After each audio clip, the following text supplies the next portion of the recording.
Hello and good morning, everyone. Today we will be discussing the last topics of the chapter Heat and its Effects.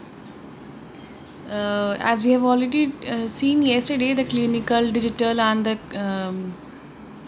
laboratory thermometer. But some of the points were left to tell you in that topic. As I have shown you the diagram yesterday of the clinical and laboratory thermometer. ठीक है, मैंने आपको पहले ही बता दिया था कि clinical thermometer और लैबोरेटरी थर्मामीटर के बीच में डिफरेंस क्या होता है।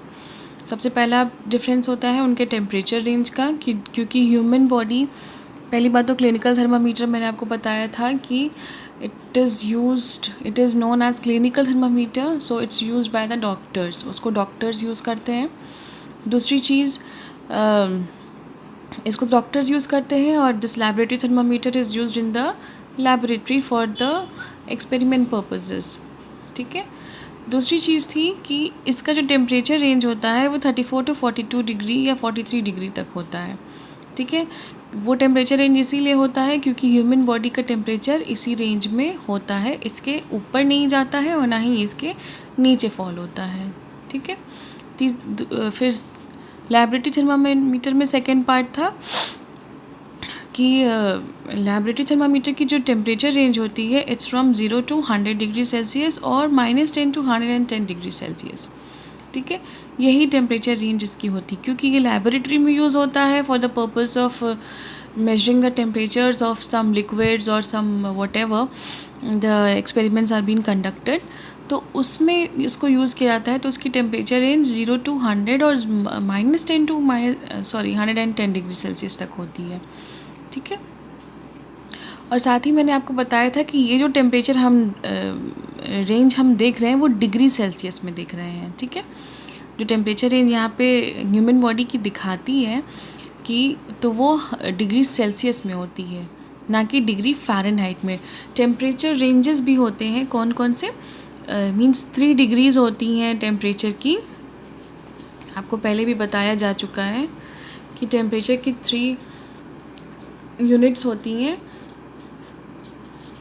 सेल्सियस, फ़ारेनहाइट और एक और होती है, the last one is the kelvin.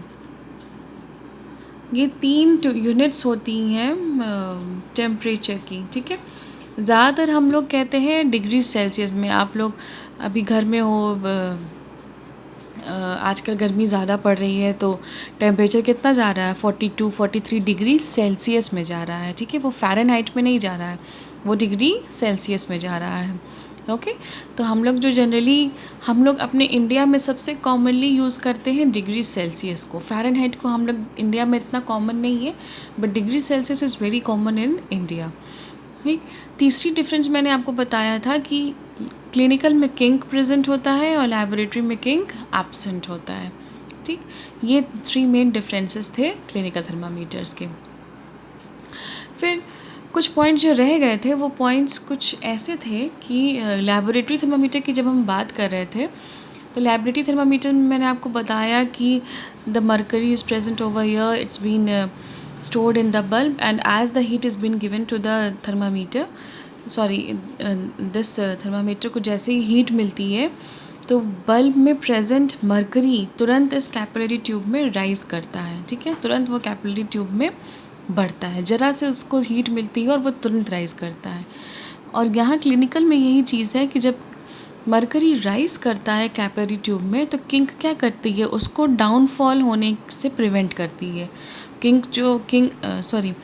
Capillary tube में जो मर्करी राइज हुआ है वो प्रिवेंट करती है कि वो तुरंत नीचे बल्ब में वापस ना गिर जाए। लैबोरेटरी थर्मामीटर में ये चीज़ एब्सेंट होती है। ठीक, लैबोरेटरी थर्मामीटर की जब हम बात कर रहे थे तो आई टोल्ड यू कि दिस मर्करी इज़ यूज्ड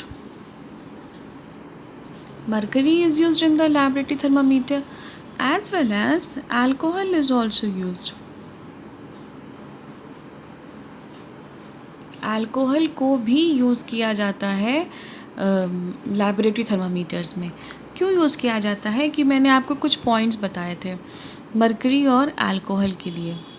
क्या पॉइंट्स थे वो, इफ़ यू रिमेंबर कि जो मरकरी होता है, मरकरी से बहुत ही लोअर टेम्परेचर्स मेजर नहीं हो पाते हैं। मरकरी हाई टेम्परेचर्स को मेजर कर लेता है, ठीक है।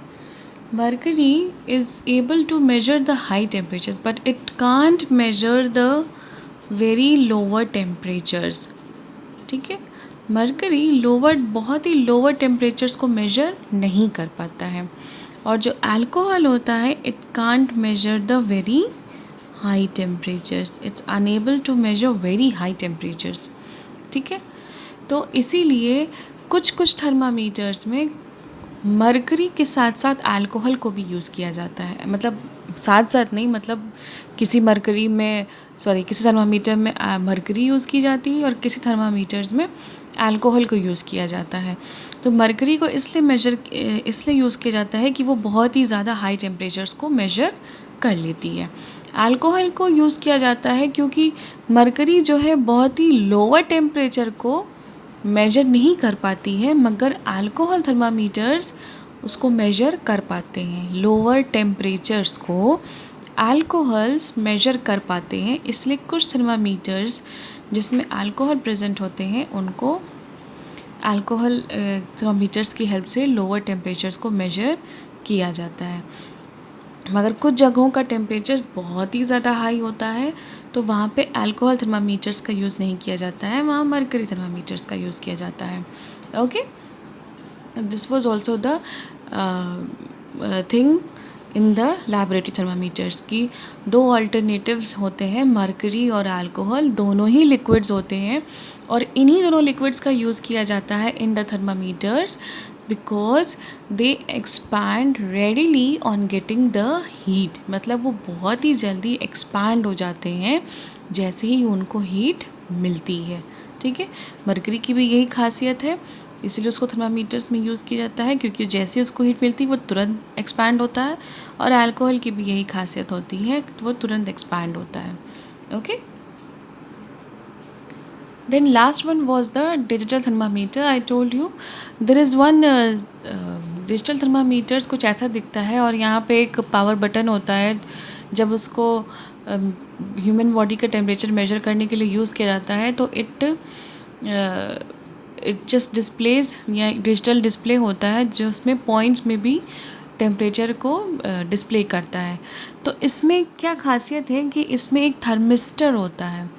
आई थॉट कि मैंने कुछ गलत नाम कल ले लिया था, तो I just want to make a correction कि इसमें एक सेंसर होता है जिसको कि हम थर्मिस्टर कहते हैं, ठीक है। तो थर्मिस्टर कह सकते हैं या थर्मो रेसिस्टर सेंसर हम कह सकते हैं, ठीक है। तो ये थर्मो रेसिस्टर सेंसर या थर्मिस्टर एक तरह का सेंसर है। जैसे ही यहाँ से उसको हीट मिलती है, ठीक है, जैसे ही उसको यहाँ से हीट मिलती है वो हीट तुरंत वो सेंसर उसको कैच कर लेता है और तुरंत यहाँ पे उस 2 मिनट के ही अंदर it requires only 2 minutes to give the actual temperature of the human body, ठीक है। फिर इसमें एक बीप सी आवाज़ आएगी, एक हल्की सी बीप सी आवाज़ आएगी, तो that means it has taken the temperature and it's ready to display and it has displayed the actual temperature of the body। तो वो सिर्फ 2 मिनट्स के अंदर, 1 मिनट या 2 मिनट ही हार्डली लेता है digital thermometer and displays the actual human body temperature, ठीक है। तो एक तरह का ये सेंसर होता है। बहुत कुछ बच्चों ने हमसे पूछा भी था कि मिस वो कैसे डिस्प्ले करता है, क्या है उसमें।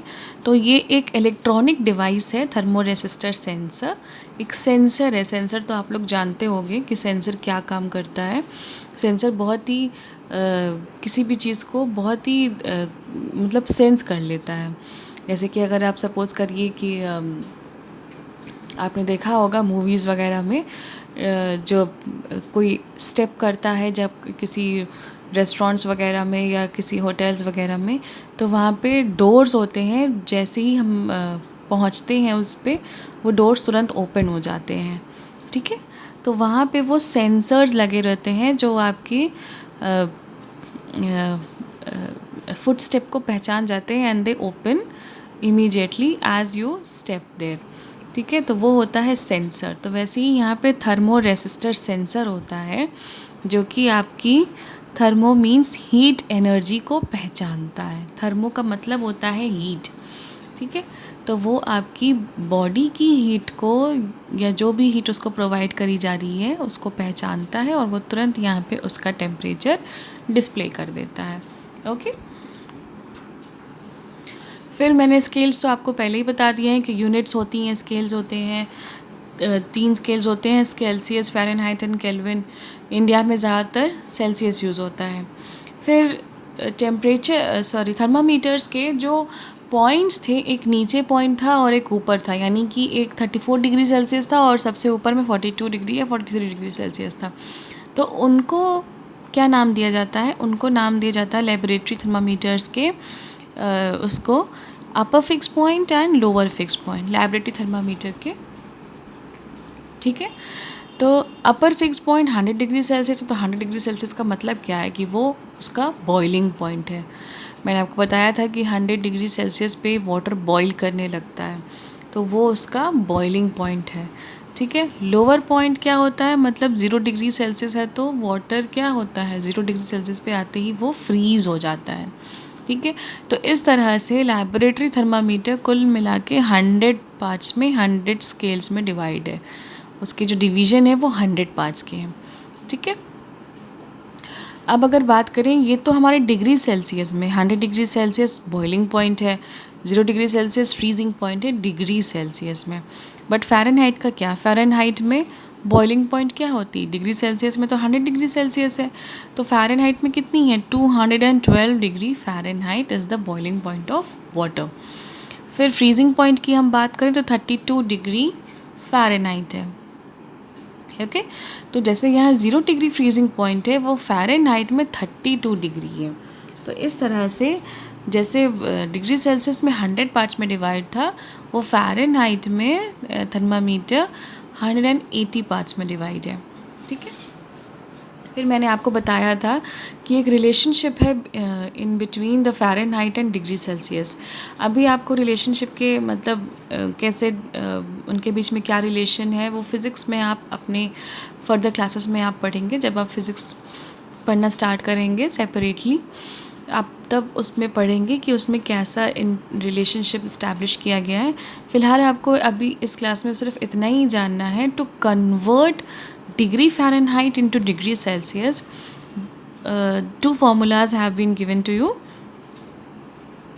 पहला फॉर्मूला है फ़ारेनहाइट से डिग्री सेल्सियस में कन्वर्ट करने के लिए, C is equal to 5/9 in bracket 5-F-32, और टेम्परेचर को डिग्री सेल्सियस से डिग्री फ़ारेनहाइट में कन्वर्ट करने के लिए it's 9/5, F is equal to 9/5 C + 32। ये मैंने आपको एक डाउट क्लियरेंस वीडियो न्यूमेरिकल का जो मैंने आपको बना के दिया था, तो उसमें मैंने आपको अच्छे से समझाया था कि कैसे हम कन्वर्जन करने के लिए इस फॉर्मूला में उसको नंबर्स को पुट करते हैं, to convert degree Celsius into Fahrenheit and then Fahrenheit into degree Celsius, ठीक है। So now we have completed the revision of this chapter, heat and its effects. If you have any query, if you have not understood any topic till now, you can ask me in the comment section, okay. And now I think all you have completed your work also. जितने भी काम मैंने आपको दिए थे, homeworks दिए थे, PDFs दिए थे क्वेश्चन एंड आंसर्स के, आप सबने आई थिंक आपने कंप्लीट कर लिए होंगे। अगर नहीं किए हैं तो प्लीज़ कर लीजिए। और जो डायग्राम्स जहाँ पर भी आपको नेसेसरी लगता है, आप सबके पास अब बुक आ चुकी है, जहाँ पर भी आपको डायग्राम्स नेसेसरी लगता है प्लीज़ डायग्राम बना लीजिएगा। और प्लीज़ काम साफ साफ करिए, you have enough time, and do your work sincerely, learn the chapters as well, okay. So now I end up my video. Thank you and have a marvelous day.